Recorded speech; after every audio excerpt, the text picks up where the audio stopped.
Ivoiriens, Ivoiriennes, bonjour. Nous sommes aujourd'hui 1er juillet 2020 et je m'impose encore à vous pour la deuxième fois en ce jour. Plusieurs parmi vous savent que je n'avais pas eu une santé reluisante ces derniers jours et donc cette vidéo est comme en retard, mais je me devais de la faire. La période d'enrôlement avait été fixée. Elle devait finir le 24 juin 2020.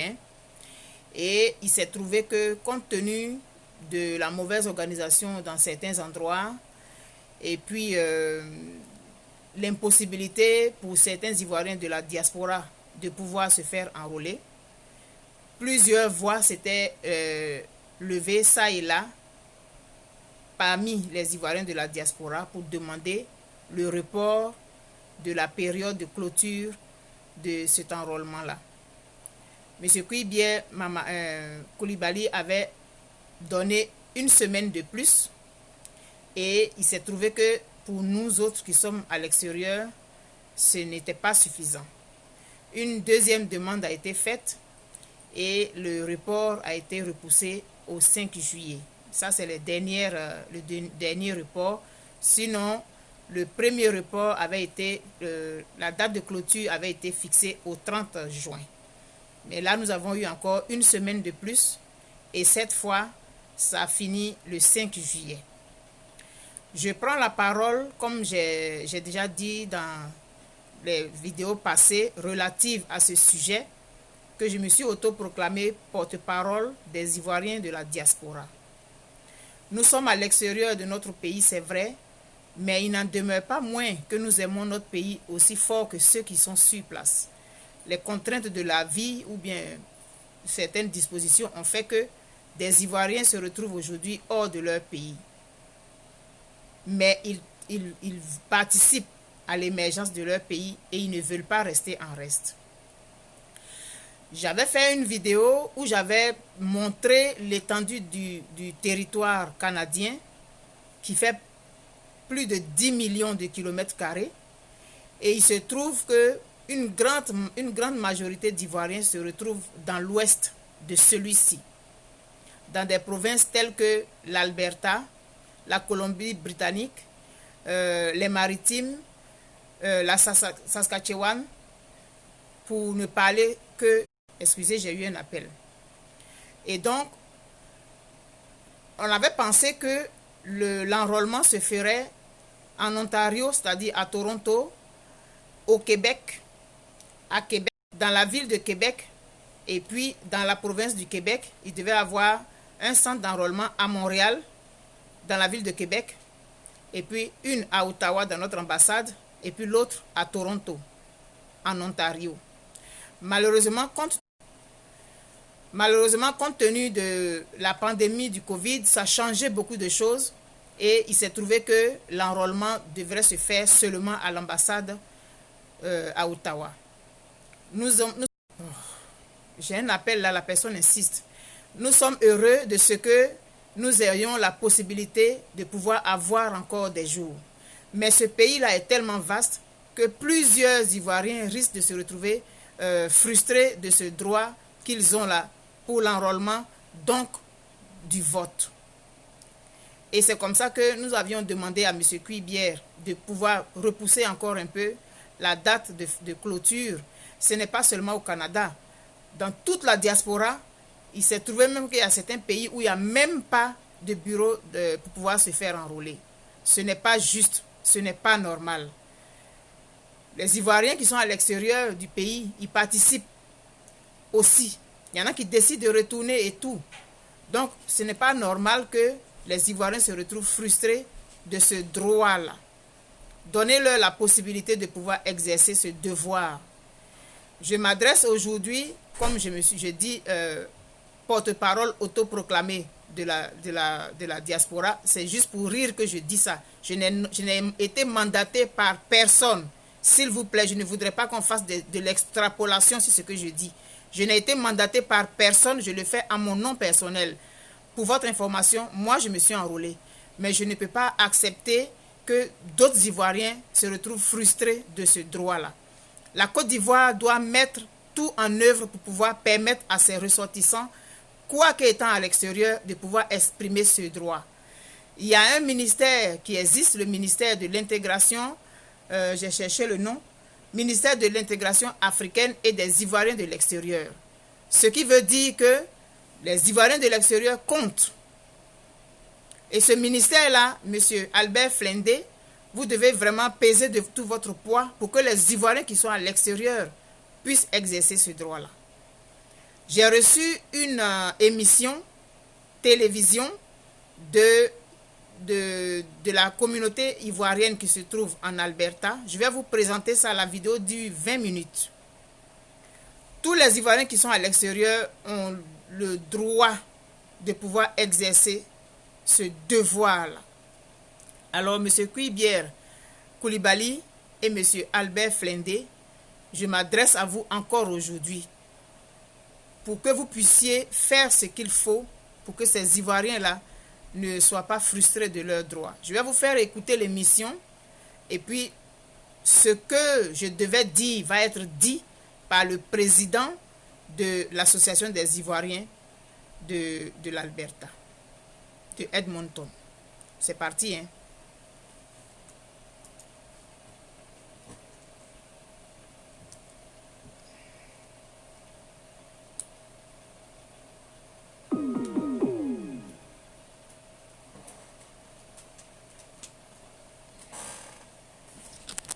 Partagez la vidéo s'il vous plaît et puis qu'elle puisse être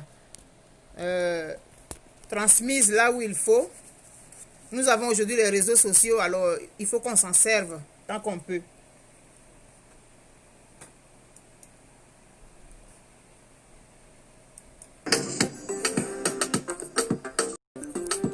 Bienvenue à l'émission Au micro de Carole sur Alta TV.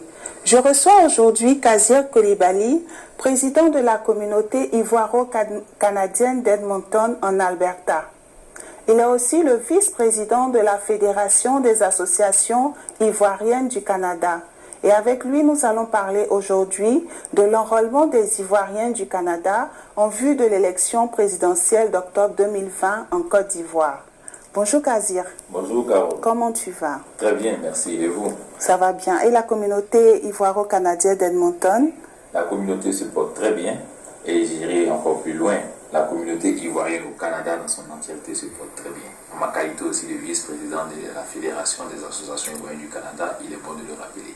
D'accord. En bref, est-ce que tu peux nous parler des missions et des activités de cette communauté en Alberta? Pour dire vrai, notre communauté est une communauté à but non lucratif et apolitique. Comme vous le savez, il est toujours bon de s'organiser afin de pouvoir non seulement faire la promotion de nos valeurs culturelles, mais surtout aussi la promotion de tout ce qui est volet éducatif, dont nous nous concentrons essentiellement sur tout ce qui est acte civique et social. Mais en ce moment, nous développons des projets économiques afin de pouvoir garantir une génération assez puissante. Merci. D'accord. Est-ce qu'on peut avoir une idée du nombre d'Ivoiriens à Edmonton d'abord et puis dans tout l'Alberta? À Edmonton, selon la base de données que j'ai à ma disposition, nous sommes environ 675. Et avec l'Alberta, en comptant du côté de Calgary et des autres villes, ça nous fait environ 1025 Ivoiriens ici en Alberta. Oui, ça c'est un recensement qui date de quelle année? Depuis d'un an, maintenant, depuis d'un an. Et il faut dire que nous avons reçu pas mal de nouveaux arrivants. Et il faut dire aussi que vous savez, là où on parle de communauté, ce n'est pas tous les Ivoiriens qui se sentent concernés. Donc il y a certainement beaucoup plus d'Ivoiriens ici en Alberta. Naturellement. Alors, comment se passe l'enrôlement des Ivoiriens ici au Canada? Bon, je dirais que l'enrôlement ne se passe pas comme nous l'avons souhaité. Parce qu'il faut rappeler que le Canada, c'est un grand pays, un très grand pays, et nous avons pratiquement deux grandes parties, l'Est et l'Ouest. Et donc, le processus de l'enrôlement, je dirais pour ma part, n'est pas satisfaisant pour la grande communauté des Ivoiriens de l'Ouest. C'est quoi le problème quand vous dites que ce n'est pas satisfaisant? Vous savez, en masse, récemment, en mars, nous avons reçu une équipe de la CEI et nous avons rappelé à cette équipe que l'ouest du Canada était dignement et je vais dire en termes numériques très représenté et même en termes diplomatiques parce que nous avons jusqu'à 3 consulats ici à l'ouest.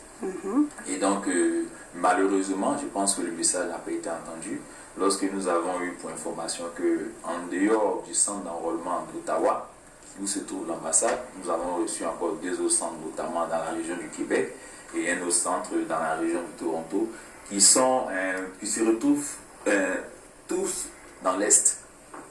Pendant qu'à l'Ouest, nous n'avons même pas un seul centre. L'Ouest, je rappelle, regorge, je vais dire, 4 grandes provinces, notamment la province du Manitoba, la province de la Saskatchewan, la province de l'Alberta dans laquelle nous sommes en ce moment, et nous avons la province de British Columbia. Donc ces 4 grandes provinces sont carrément oubliées. D'accord. Petite précision pour ceux qui nous suivent. Là, nous sommes en Alberta et il faut dire que la province de l'Alberta, à elle seule, fait 2 fois la Côte d'Ivoire. Donc, il est vraiment nécessaire pour tous les Ivoiriens qui sont dans l'Ouest canadien et dans les provinces aux alentours, qu'il y ait peut-être un centre d'enrôlement ici. Et c'est le but de vos démarches. Et à quel niveau vous êtes au niveau des démarches que vous entreprenez dans ce sens? Merci encore de nous donner cette opportunité-là. Vous savez, au niveau de la Fédération des associations ivoiriennes du Canada, fédération à laquelle je suis le vice-président, nous avons mené des actions dans ce sens. En dehors du fait que nous avons rencontré les représentants de la CEI en mars dernier, nous avons émis des courriers à l'ambassadeur et aussi à la CRD pour voir dans quelle mesure il serait important, de voir dans quelle mesure il faut déployer un centre d'enrôlement. On a demandé 3, mais au minimum un centre ici, ce serait l'idéal. Malheureusement, après tant de courriers de la fédération à l'ambassade et à la CRD, nous n'avons jamais reçu d'accusé de réception. Bon, la grande question est de savoir, est-ce que l'ambassade connaît véritablement la situation, le problème des Ivoiriens de l'Ouest, ou bien est-ce que la CEI est informée du problème et l'ignore? Nous ne savons pas exactement où se situe le problème, mais il est important pour nous de pouvoir représenter valablement le droit civique de chaque Ivoirien ici dans l'Ouest du Canada. Qu'est-ce que cela pose comme problème si les Ivoiriens de l'Ouest canadien doivent aller voter dans les centres qui sont à l'Ouest? À l'Est, pardon. À l'Est, okay. Merci de poser encore cette question. Vous savez, comme je l'ai défini tantôt, le Canada est le 2e plus grand pays du monde entier. Et donc, quand vous prenez Ottawa, où se trouve l'ambassade, jusqu'à Edmonton, où nous sommes, qui est la capitale de l'Alberta, il nous faut 3 jours de route en voiture. J'ai dit bien 3 jours de route. Ça n'a rien à voir avec le séjour dans les différents hôtels. Et quand vous allez en avion, ça fait 4 heures de vol. Donc, comment pouvez-vous imaginer que des Ivoiriens, plus de 2000 Ivoiriens dans cette zone de l'Ouest, doivent chacun aller payer un billet d'avion, aller à Ottawa, se faire enrôler, revenir, le jour des élections, payer encore un autre billet d'avion, aller à Ottawa, revenir? Ça n'a aucun sens. Là encore, c'est pour ceux qui peuvent s'acheter un billet d'avion.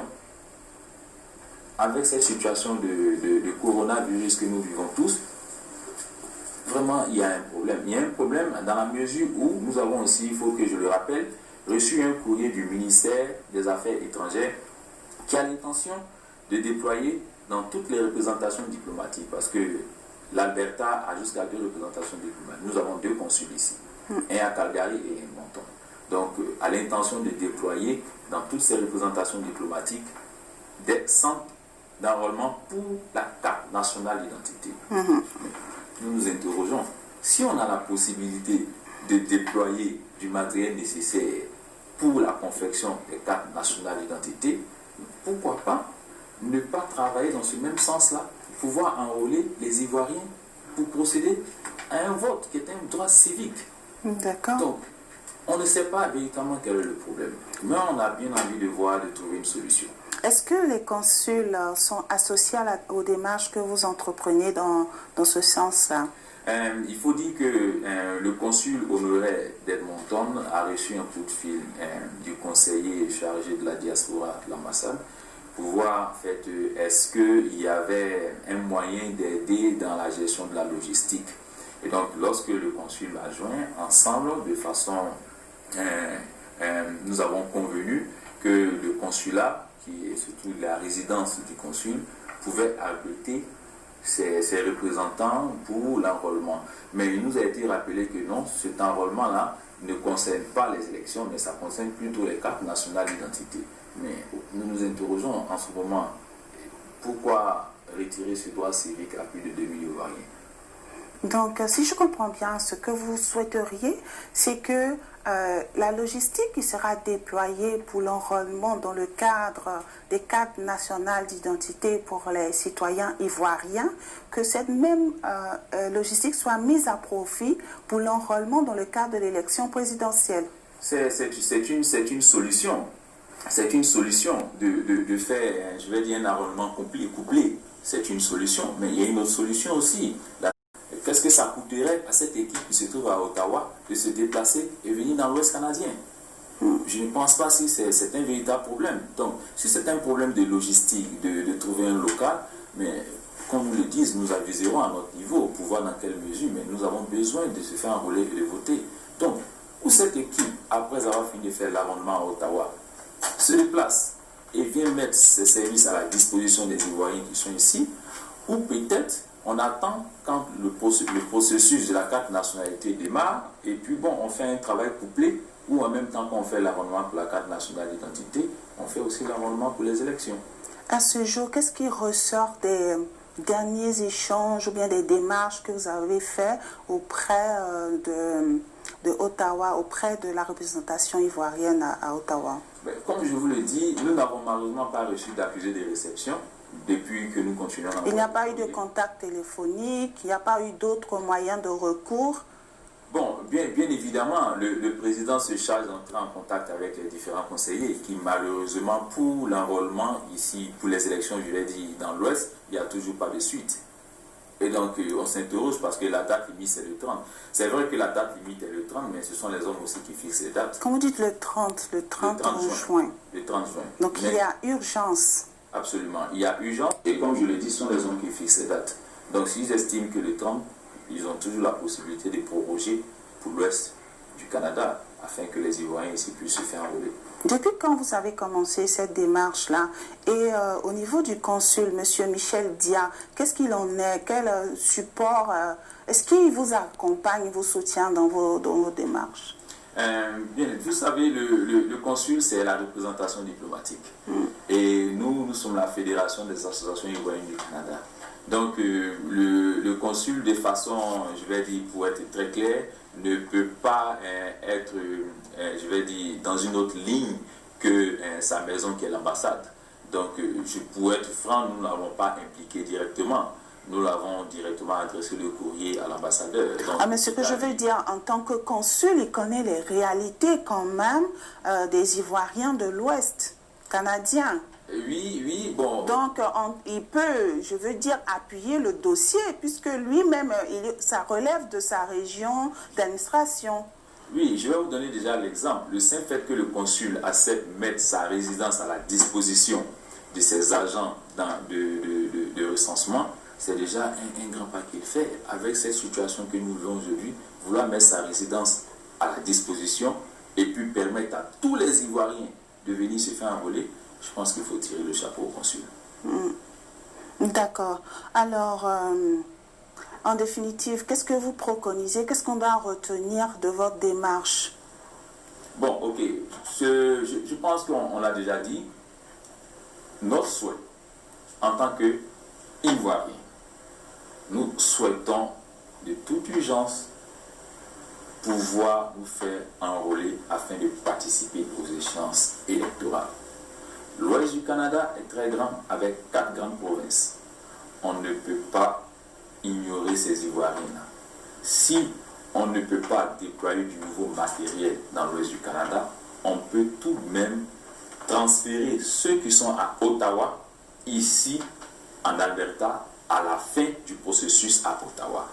Donc, pour dire que l'un dans l'autre, je pense toujours qu'il y a une solution quand on veut bien faire les choses. D'accord. Vous avez essayé une première fois. Quelle est la prochaine étape dans vos démarches? Est-ce que vous comptez saisir directement la CEI, qui est la Commission électorale indépendante à Abidjan? Bien évidemment, parce que nous avons voulu procéder d'abord de la façon la plus, je vais dire, la plus respectueuse, en contactant notre ambassade ici et la CED sur place. Maintenant, nous estimons que si jusqu'à lundi, il n'y a pas véritablement je vais dire, une réponse assez concrète par rapport au combat que nous menons, bon, il va sans dire que nous allons chercher à nous adresser directement à la CEI. Peut-être qu'ils savent ce que nous vivons et ils ne font rien, mais peut-être qu'ils ne savent pas. Nous n'en savons rien. Donc nous allons certainement, non pas seulement toucher la CEI, mais certainement informer aussi le ministère de l'Intérieur, le ministère des Affaires étrangères de la situation qui prévaut. Sans oublier notre ministère de tutelle, le ministère des Ivoiriens et de l'étranger. D'accord. Est-ce que des démarches... vous comptez les... mais il ne vous reste pas beaucoup de temps. Est-ce que vous pensez qu'il y aurait une prolongation du délai pour permettre aux Ivoiriens de se faire enrôler? Comme je le dis tantôt, vous savez, la date limite était récemment, le 24, mais elle a été repoussée au 30. Donc, pour des cas comme ça que nous vivons, je pense que la CEI, quand bien même elle est indépendante, elle peut très bien repousser la date dans l'ouest du Canada. Et au pire des cas, je pense que le gouvernement peut se saisir de cette affaire et puis voir dans quelle mesure apporter une solution assez positive aux Ivoiriens de l'ouest du Canada.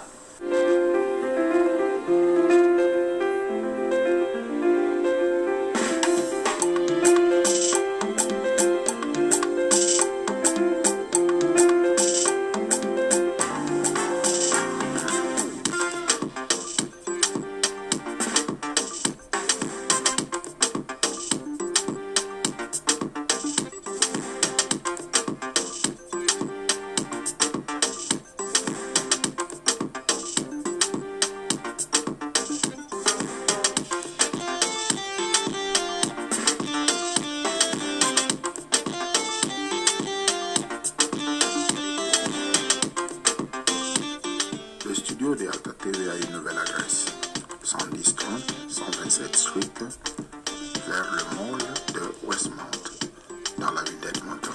Appelez-nous pour les rendez-vous au 780 902 0347. L'émission au micro de Carole se poursuit avec Kazir Coulibaly, président de la communauté ivoiro-canadienne d'Edmonton en Alberta. Il est aussi le vice-président de la Fédération des associations ivoiriennes du Canada et nous étions en train de parler de l'enrôlement des Ivoiriens ici au Canada.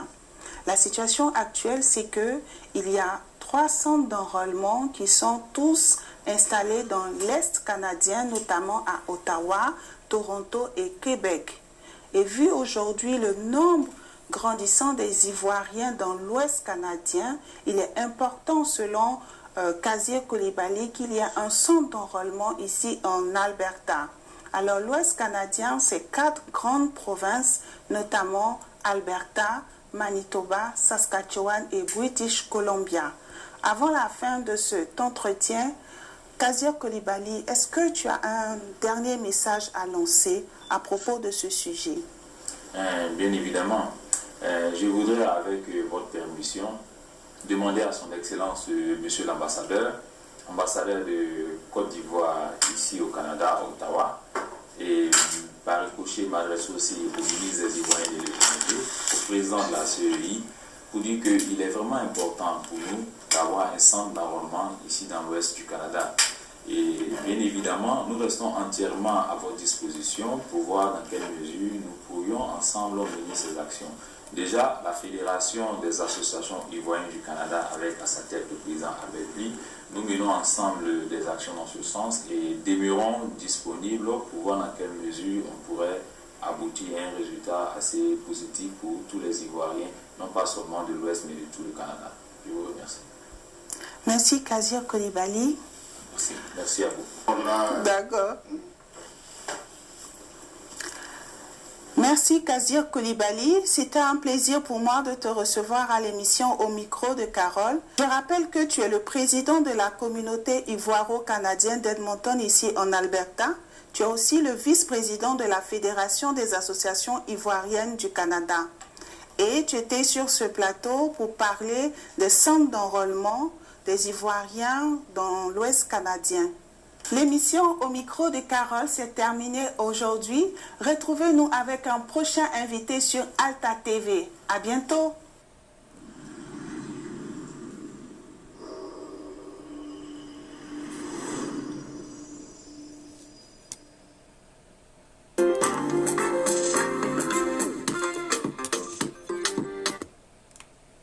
Bon. Hey, c'est pas facile d'attraper cellulaire comme ça pendant des minutes là, vraiment. Donc vous avez entendu tout ce qui a été dit dans l'émission. Monsieur Koulibaly Kazir est le président de la communauté des Ivoiriens de l'Ouest du Canada à Edmonton. Et monsieur Abel Pli est lui le président de la Fédération des associations des Ivoiriens du Canada. Ces deux personnalités n'ont jamais cessé de se battre pour pouvoir permettre aux Ivoiriens de pouvoir exprimer leurs droits. Il y a aussi le Congrès des Ivoiriens du Canada qui est présidé par Jean-Hilaire Yapi, qui a fait des courriers aussi à l'ambassade et aussi à la commission, à la représentation diplomatique, c'est la commission des représentations diplomatiques, pour qu'ils puissent trouver des solutions afin que les Ivoiriens puissent s'enrôler. Moi, je joins ma voix à ces présidents-là pour demander à M. Kouibie Koulibaly de trouver une solution. À M. Albert Flendé, qui est le ministre de l'intégration africaine et des Ivoiriens de l'extérieur. Les ambassadeurs, ils ne sont que le prolongement de l'État, donc ils ne peuvent pas prendre de décision comme ça. Il faut que ce soit M. Kouibie qui prenne la décision, mais il faut aussi que M. Albert Flendé joue son rôle de ministre des Ivoiriens de l'extérieur. Il faut qu'il parle avec ses différents homologues et puis qu'il parle avec le président de la commission électorale indépendante pour que les Ivoiriens qui sont ici ne soient pas frustrés de leurs droits. Et là, c'est seulement les Ivoiriens de l'Ouest canadien, mais il y a d'autres Ivoiriens qui sont dans d'autres endroits aussi qui ne pourront malheureusement pas exprimer leurs droits. Mais si on peut réduire au moins le nombre de personnes qui vont être frustrées, ce sera ça de gagner déjà. Alors, M. Kouibie Koulibaly, vous avez déjà fait beaucoup d'efforts. Merci beaucoup pour ce que vous avez fait jusque-là, mais nous vous demandons d'en faire encore. M. Koulibaly Kazir a fait une suggestion. Quand ça sera fini au niveau d'Ottawa, parce que jusqu'à présent, Ottawa est le seul endroit. Normalement, il devrait avoir Toronto aussi, Québec et puis Montréal. Mais finalement, c'est Ottawa seul qui est en Ontario, qui est le lieu où il y a notre ambassade, qui a été retenu comme endroit. Lorsque l'enrôlement sera fini à Ottawa, est-ce que le matériel ne peut pas être acheminé vers l'Ouest canadien pour que les Ivoiriens qui sont là-bas puissent exercer ce droit-là? C'est un droit qui leur est dévolu. Alors vraiment, nous vous demandons de vous pencher sur cette situation qui ne saurait, il ne faudrait pas que ça crée des frustrés. Ils ne pourront pas exercer leurs droits. Ils sont à l'extérieur du pays, pas parce qu'ils ont abandonné leur pays, mais parce que c'est la vie qui a voulu ça. Alors donnez-leur l'occasion. Vous avez la possibilité de réfléchir et de trouver une solution qui va pouvoir arranger tout le monde. Encore une fois, merci M. Kouibie de nous avoir permis d'arriver encore jusqu'au 5 juillet. Mais si vous ne pouvez pas faire plus que ce que vous avez déjà fait, je pense que humainement, on est capable d'aller au-delà. On peut aller encore jusqu'à la fin du mois de juillet. C'est nous, les êtres humains, qui décidons à quel moment on va poser tel ou tel acte. Les circonstances sont exceptionnelles. Plusieurs Ivoiriens de l'étranger ne sont pas capables de pouvoir aller se faire enrôler compte tenu du Covid qui est venu s'inviter dans le processus. Ce n'est pas votre faute, ce n'est pas la faute des Ivoiriens, c'est des choses qui sont arrivées, mais en tant qu'être humain, on peut trouver des solutions pour pouvoir contenter nos concitoyens qui sont à l'extérieur. Le Covid a fait qu'il y a plusieurs citoyens qui sont bloqués dans certains endroits il y a une sœur de Londres qui a dit qu'il y a encore des endroits qui n'ont pas été déconfinés. Donc tous ces Ivoiriens qui sont là-bas, là, ils ne pourront pas exercer leurs droits. Alors vraiment, nous essayons, nous en appelons à votre sens du devoir, à votre sens patriotique, pour ne pas que ces Ivoiriens-là, ils soient lésés. Penchez-vous dessus, les solutions, on est capable de les trouver. C'est nous, les êtres humains, qui décidons de ce que nous devons faire. Donc vous pouvez peser de tout votre poids. Monsieur Albert Flindé, vos concitoyens vous appellent au secours. Essayez de vous pencher sur leur situation parce que vous êtes un ministre pour eux. Donc, je vous appelle aujourd'hui, excusez, j'ai eu un appel encore, en tant que ministre des Ivoiriens de l'extérieur. Monsieur Albert Flindé, cette vidéo vous est adressée. Elle est aussi adressée à Monsieur Kouibie Koulibaly, à qui nous avons déjà adressé 2 vidéos et nous avons eu gain de cause sur demande de plusieurs autres Ivoiriens qui sont à l'extérieur. Il y a plein de problèmes dans les CERD de la diaspora. Penchez-vous dessus, il y a beaucoup de problèmes. Aux États-Unis, il y a plein d'Ivoiriens qui ne peuvent pas s'enrôler, qui ne peuvent pas se faire enrôler parce qu'il y a une mauvaise organisation. Alors, Monsieur Kouibie, vraiment, je vous appelle au secours des Ivoiriens qui sont à l'extérieur. Jetez un coup d'œil dans ces représentations, dans ces commissions électorales des représentations diplomatiques. Monsieur Albert Flindé, on vous appelle parce que vous êtes notre ministre. Vous êtes notre ministre, donc penchez-vous sur notre cas. Je suis au Canada, je parle au nom des Ivoiriens du Canada, mais en même temps au nom de tous les Ivoiriens de la diaspora. Ceux qui sont en Europe, en France, tout ça, là, il y a des problèmes partout. Il faut vous pencher dessus. Aux États-Unis, c'est aussi vaste que le Canada. Il y a des endroits où il n'y a même pas un seul centre d'enrôlement. Alors nous en appelons à votre sens vraiment de patriotisme et tout ça là. Il faut que ces Ivoiriens là, vous puissiez leur donner la possibilité de s'exprimer. Si au moins 50% des Ivoiriens de l'extérieur réussissent à se faire enrôler, mais ce serait bon parce que là j'ai l'impression qu'il y a seulement peut-être 20% seulement. Donc voilà, je vous lance cet appel-là au nom de tous mes frères et sœurs qui sont à l'extérieur de la Côte d'Ivoire. Penchez-vous sur notre cas. Nous vous en serons vraiment reconnaissants et merci beaucoup, comme j'avais déjà dit une fois à M. Kouibie Koulibaly, de prendre votre stylo et d'écrire quelques lignes dans l'histoire de notre pays.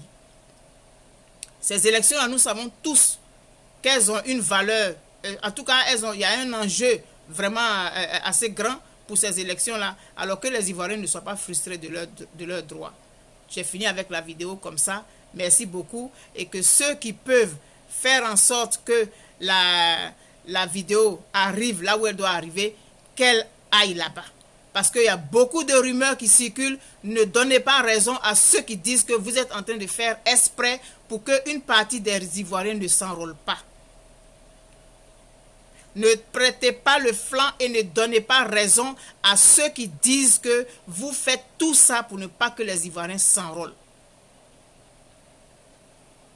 Alors, M. Flindé et M. Kouibie, c'est à vous que cette vidéo est adressée. Faites ce qu'il faut pour que vos frères et sœurs qui sont à l'extérieur puissent s'exprimer. Parce que la loi leur donne ce droit-là. La réflexion se poursuit toujours pour la Côte d'Ivoire et j'ose espérer que à la fin de ce processus-là, plusieurs Ivoiriens diront merci M. Kouibie Koulibaly, merci M. Albert Flindé.